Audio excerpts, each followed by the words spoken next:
Cordial saludo, estimado docente y compañeros. Mi nombre es Diana Juliet Palacios Acosta y hoy les voy a hablar sobre los instrumentos en la investigación cuantitativa, ¿sí?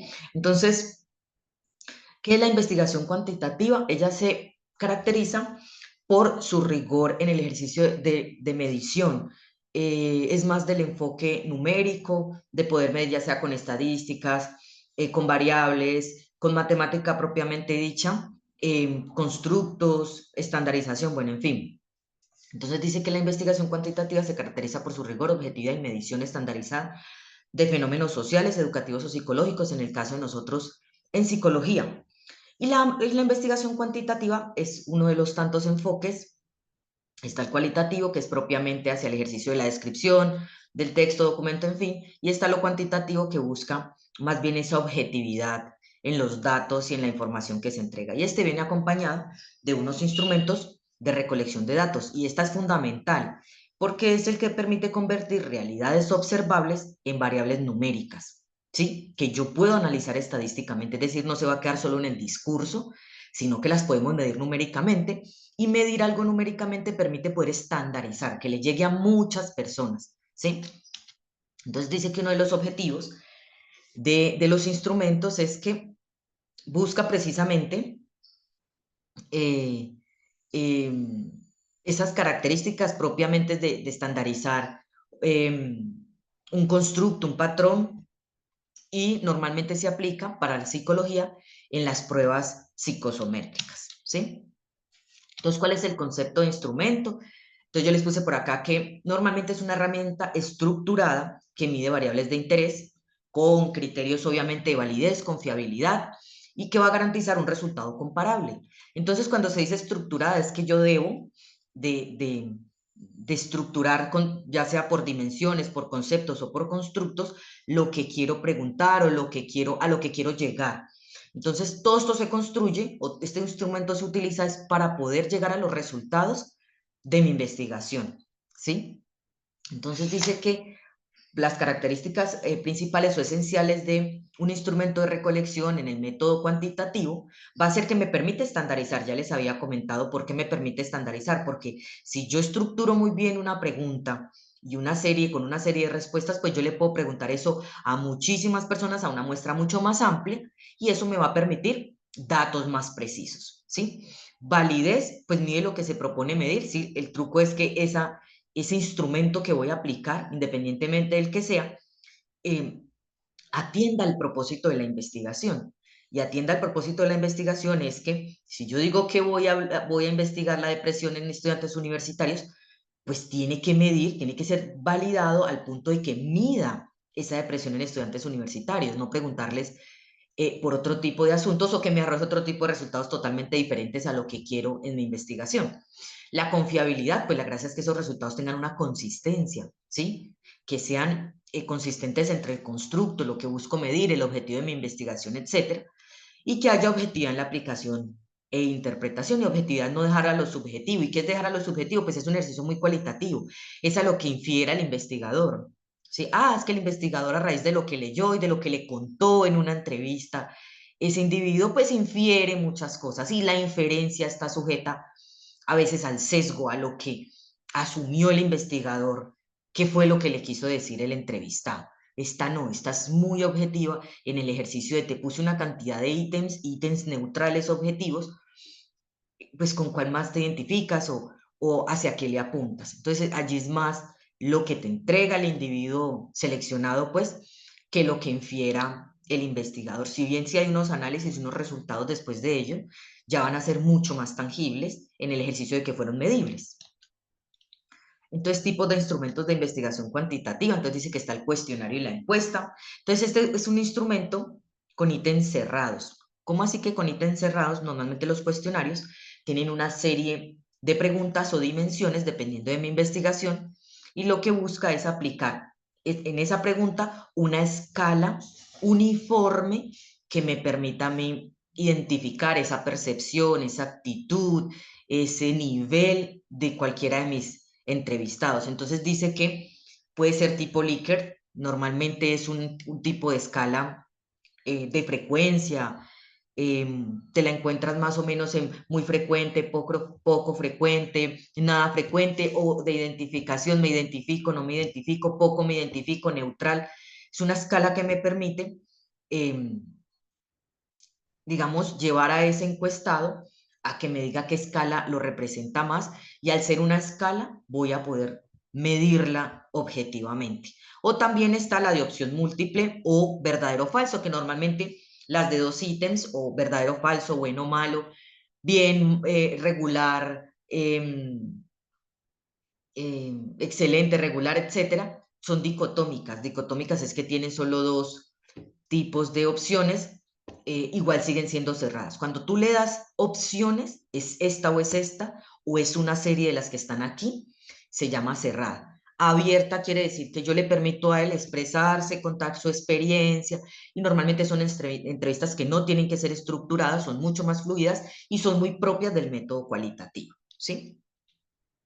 Tengo por acá la prueba estandarizada, se usa en psicología y están diseñadas para medir constructos, ¿sí? Entonces, ¿qué es un constructo? El constructo es ese constructo teórico, ¿sí? Es lo más profundo, es lo que busca, lo que yo busco medir, y es propiamente de las pruebas psicosométricas. Y recuerden que las pruebas psicosométricas son propiamente numéricas, y se analizan con estadística, ¿sí? También, y dice que o sea, se le dice que son estandarizadas, es porque se le pueden aplicar a X cantidad de sujetos, por igual. Y por igual no a los mismos tipos de sujetos, es a una población específica, pero que me va a arrojar lo que yo quiera medir. Si quiero medir la depresión en estudiantes universitarios, le puedo preguntar a cualquier estudiante universitario, independientemente de que sea de primero o de décimo, independientemente de que sea mujer, hombre, etcétera, ¿sí? Por eso se llama estandarizada. Hay un estándar en el ejercicio de esa prueba. Mientras que si fuese cualitativa, si fuese una prueba abierta, pues yo tendría que jugar con una cantidad de información, transcribir toda esa información que me dieron, y de allí yo como investigador determinar un patrón, y pues tiende a ser un poco más trabajoso y no estandarizado. Las escalas de medición, entonces miden actitudes, percepciones, conductas, pueden ser de escala tipo Likert, diferencial semántico, de Thurston, dependiendo del autor que yo vaya a utilizar para esa escala de medición. Y ustedes me dirán, pero es que esa escala de medición suena igual al cuestionario y la encuesta. Realmente no, no es igual. Hay un ejercicio de diferencias porque yo ese cuestionario y esa encuesta la puedo llevar a una escala de medición. Por ejemplo, yo le pregunté sobre la depresión en estudiantes universitarios, entonces 10, 20 me contestaron uno, los otros 20 me contestaron dos, otros 15 me contestaron tres. Yo después lo llevo a esa escala, y es una escala que me permite, por ejemplo, de 0 a 5 es depresión baja, de 5 a 7 es depresión media, de 7 a 10 es depresión alta, ¿sí? Y me permite entonces darle sentido a eso que quise medir en ese cuestionario, en esa encuesta, esa escala de medición, ¿sí? Tengo la observación estructurada, ustedes me dirán, es muy propia del método cualitativo, no necesariamente, porque por eso estoy diciendo que es estructurada, y es cuando yo uso una guía con categorías predefinidas. Entonces yo puedo estar observando y ustedes me dirán, pero ahí puedes inferir muchas cosas en lo que observan. Depende, porque si cuando yo lo que observo lo pongo en una escala que sea medible, se vuelve cuantitativo, y suponga que yo estoy midiendo una población específica, la conducta de una población específica propiamente en psicología. ¿Cuántas veces se para el individuo de su asiento? ¿Cuántas veces se distrae de lo que está haciendo? 2, 3, 5, 10 veces. Entonces yo tendría que haberlo en esa observación estructural, en esa guía que tengo, poner, se levanta de su silla, el individuo se levanta de su silla de 5 a 6 veces, de 3 a 6 veces no se levanta de su silla.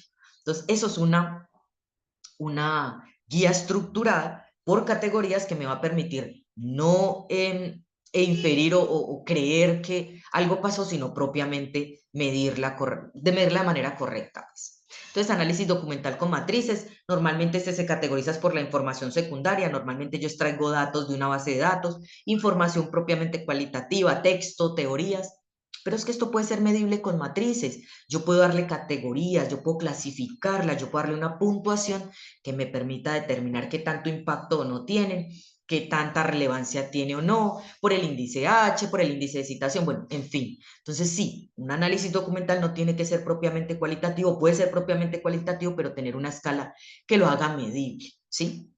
Una entrevista estructurada, ustedes me decían, ay, pero usted dijo que no, normalmente en este tipo De métodos no se da la entrevista siempre y cuando sea estructurada, sí. Y es cuando se formulan preguntas cerradas. Cuando yo, listo, no quiero que me respondas en una hoja marcando ABC, 1, 2, 3, sino que te voy a hacer una serie de preguntas, pero las preguntas van a ser cerradas. Cerrada me permite cuantificarla. ¿Con qué tanta frecuencia te dan ataques de migraña? Todos los días, de vez en cuando, por ejemplo, no sé, estoy inventando. Entonces allí, cuando es cerrada, yo solo le doy opciones, si no, verdadero o falso. Entonces siempre, a pesar de que se lo estoy preguntando, va a haber una escala que me permita medirlo o estandarizarlo, ¿sí? Entonces, que también se puede dar en el método cuantitativo, las bases de datos y los registros secundarios. Entonces, yo puedo buscar información del DANE, los censos, los registros institucionales y reitero, todo este tipo de información secundaria o primaria, dependiendo de la fuente, si es de fuente primaria es porque es la que necesito o la que tiene mayor relevancia para mi investigación, la secundaria es lo adicional, lo que me va a permitir a mí complementar la información. Entonces, todo esto también puede ser cuantificable o medible a través de Atlas T, de muchos instrumentos o métodos eh, para la investigación cuantitativa. Entonces, hay unos criterios de calidad, porque eso sí es bien importante. Dentro del ejercicio del método cuantitativo, sí o sí, yo tengo que tener unos criterios de calidad. Entonces está la validez de contenido. Yo tengo que tener claro que los ítems y el constructo tienen validez de contenido. Porque esto qué garantiza? Garantiza que los ítems del cuestionario representen adecuadamente el fenómeno que se estudia. Y era lo que yo les decía, pues yo no puedo preguntarle que mi investigación sea sobre la depresión, pero preguntarle por comida, preguntarle por cuántas veces ve televisión, porque pues no me va a arrojar el resultado que yo quiero y no habría validez de contenido, ¿sí? Em, con respecto a la validez de criterio, entonces dice que tiene que haber una correlación, pues una correlación em, estándar externo. ¿Y eso qué significa? Entonces, esa validez de criterio nos va a indicar si el test funciona tan bien como otras pruebas ya validadas para el mismo objetivo. Entonces, yo creé un cuestionario, yo creé un test. ¿Será que otra persona evaluó lo mismo, hizo el mismo cuestionario, un cuestionario similar? Me gustaría ir a correlacionarlo, me gustaría ir a mirar si es parecido, si midió esta cantidad de dimensiones, de constructos. Entonces, esa es la validez de criterio. A veces, normalmente a veces, utilizamos jueces externos para que nos validen, nos hagan esa validez de criterio. Validez de constructo, entonces va a medir la teoría, las teorías subyacentes normalmente, el constructo para yo crear mi cuestionario o mi entrevista, bueno, la que sea que esté haciendo, mi instrumento, pues yo tengo que ir a leer una cantidad de autores o teorías que apoyen el ejercicio. Entonces, si estoy hablando de depresión, yo tuve que haber leído de depresión en mil cantidad de autores que me permitan entonces crear mis dimensiones o mis constructos, porque es que a raíz de esas teorías es que yo formulo mis preguntas. Pues si tal autor habla de que la depresión normalmente se gesta a través del no relacionamiento social con el individuo, pues yo tendría que preguntar en esa entrevista o en ese instrumento qué tanto te relacionas o qué tanto haces con el exterior, qué tanto socializas, ¿sí? Ese es el ejercicio de la validez del constructo. Las teorías que apoyan mi investigación tendrían que estar dentro de ese instrumento de propiamente dicho en el ejercicio de mi investigación.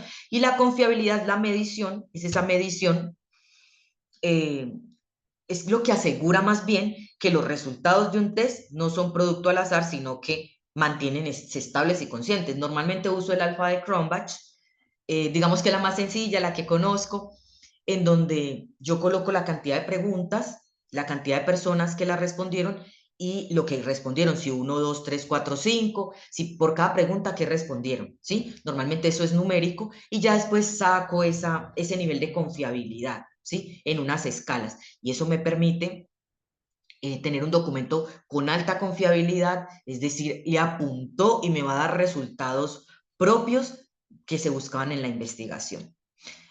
Traje unos ejemplos pues aplicados a la psicología con el tema de los instrumentos en el método cuantitativo y es, de pronto conocen el inventario de ansiedad de Beck. ¿Cuál es el propósito de este? Pues evalúa la severidad de síntomas de ansiedad en adultos y adolescentes. Solo tiene 21 ítems. Normalmente estas escalas no son tan largas en el ejercicio de que buscan que sea rápida pero contundente o eficiente. Mire que tiene respuestas tipo Likert de 0 a 3, donde 0 tal vez es no me identifico y 3 es con la que más se identifica. Un ejemplo de ítem es me siento asustado sin razón aparente, 0 es la que más se va a identificar y 3 es definitivamente sí. Entonces, ¿qué ventaja tiene este tipo de inventarios? Es que van a permitir diferenciar la ansiedad de depresión al enfocarse en síntomas específicos. Y ahí es donde va el punto. Yo tuve que haber leído al autor, a Beck, para determinar, hombre, que hay una diferencia entre ansiedad y depresión y que la ansiedad tiene unos síntomas y la depresión tiene otros síntomas. Cuando yo fui y leí todo eso, entonces vine y construí mi instrumento y mi instrumento fue confiable, tiene constructos correlacionables, estudié mi externo, bueno, en fin, hice todos mis puntos de manera correcta. Entonces, normalmente se aplica en lo clínico y en investigación. La escala de depresión de Hamilton, lo mismo, mide la intensidad de los síntomas depresivos en pacientes, tiene entre 17 y 21 ítems, se puntúa en una escala de 0 a 4. Un ejemplo de un ítem puede ser tristeza y la escala puede ser ausente, leve, moderado, severa, ¿sí? Y entonces, ¿cuál es la ventaja? Es uno de los instrumentos que referencia validar tratamientos en psicología clínica y así cualquiera de los que hoy les traigo acá. Quise un último que es el cuestionario de personalidad de ENSEC y este no tiene escala de Likert. Este tiene 90 ítems, es bastante amplio, pero tiene dicotómica. ¿Y qué es dicotómica? Lo que les decía anteriormente, sí o no. Siente sudoración en las noches con tanta frecuencia, bueno, lo que sea que le pregunte, sí o no. Eso es una pregunta cerrada de tipo dicotómico, que tiene solo dos opciones de respuesta, una afirma, otra niega, etcétera, ¿sí? ¿Prefiere trabajar en equipo antes que solo, sí o no? Y entonces eso es basado, normalmente se basa en teorías psicosométricas sólidas y útiles en la psicología. Normalmente se aplica para selección de personal, investigación de psicología, las pruebas laborales, etcétera. Entonces, ¿qué se concluye a través de este método cuantitativo? Es uno de mis métodos preferidos para hacer investigación. Yo hago investigación en otras universidades y considero que es un método medible, fácil de aplicar. Obviamente no estoy diciendo que el cualitativo esté de menos o se haga a un lado. A veces el enfoque mixto que incluye los dos da muy buenos resultados en un ejercicio de investigación. Entonces los instrumentos cuantitativos son esa columna vertebral de rigor científico en las ciencias sociales. Es lo que yo puedo medir de manera objetiva y científica. ¿Sí? Ya sea en educación, en psicología, en emprendimiento, en cualquiera de las áreas donde se mueva, en nuestro caso en la psicología, y la elección del instrumento siempre va a depender de los objetivos de la investigación. Obvio, claro que sí, lo que yo quiero investigar, el objetivo que yo quiero, pues asimismo voy a crear los instrumentos que me vayan a permitir desarrollar ese objetivo de investigación, el tipo de variable o la necesidad de obtener datos confiables y comparables. Entonces, una investigación sólida no depende solo de la técnica estadística que usted use, sino de la calidad del instrumento con el que se recolectan los datos. Les agradezco mucho y hasta otra próxima oportunidad.